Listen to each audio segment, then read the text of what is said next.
পুটু ঠাকুমার পোশাকি নাম যে জ্যোতির্ময়ী, নির্বাচনের দিন ছাড়া কেউ জানত না। গ্রীষ্মের দুপুরের মতো শূন্য শিথির বিপুল বৈধব্য নিয়ে কত মায়াবী সকাল মুছে যায়, কেটে যায় কত নিস্তরঙ্গ ভোর। সাদা ধান, সাদা সিথি, নগ্ন হাতে শ্বেত অন্ধকার, আর দিগন্ত সাদা কুয়াশা ভেজা জীবন। তবু পুটু ঠাকুমা রং ভালোবাসত। রঙের টানাভোড়েন দেখে নিশ্চিন্তে বলে দিত, বোধ হয় বর্ষা এসে গেল। পলাশের প্রথম কুড়ি ফোটার আগেই জানিয়ে দিত, ফাল্গুন আসছে পিচকিরিতে রং ছুটিয়ে। এমনই মনোরম একজোড়া চোখ ঠাকুমার। ওপাড়া থেকে নন্দু এসে বসত ঠাকুমার দাওয়ায়। অন্ধ ছেলেটির চোখে শুধুই রাধার নীলাম্বর, কিংবা মৃত্যুর মতো কালো এলো চুল।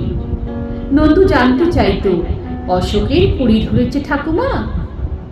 গন্ধ পাচ্ছে যেন আকাশের রামধনু নেমেছে মৌহাবনের দিগন্তে। কৃষ্ণচূড়ার ডালে বসেছে সেই পদ ভোলা নীলকণ্ঠ পাখি।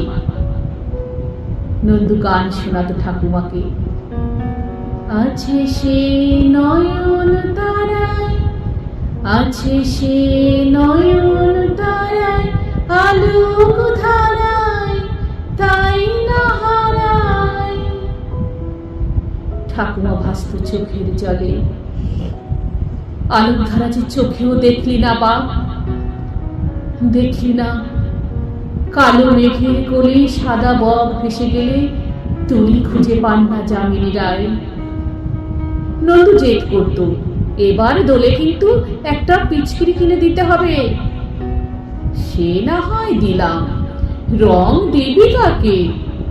তোমাকে রঙে রঙে ভিজিয়ে দেব তোমাকে। দোলের পিচকিরি কিনতে গিয়ে ঠাকুমা চোখ দুটো দান করে এলো, যেন তার মরণের পর এই চোখে রং দেখে নন্দু। জায়রা বলে, করছো কি? বড় জন্মে যে কানা হয়ে জন্মাবে। পুটু ঠাকুমার হাসিতে ঝিলিক মারে রং বাক্সের পৃথিবী। তারপর অনেকগুলো দিনের পর নন্দু পুটু ঠাকুমার চোখে আকাশ জুড়ে রামধনু খেলা দেখে, আর পরন্ত বিকেলে নিকেল করা মোমবাতি রং।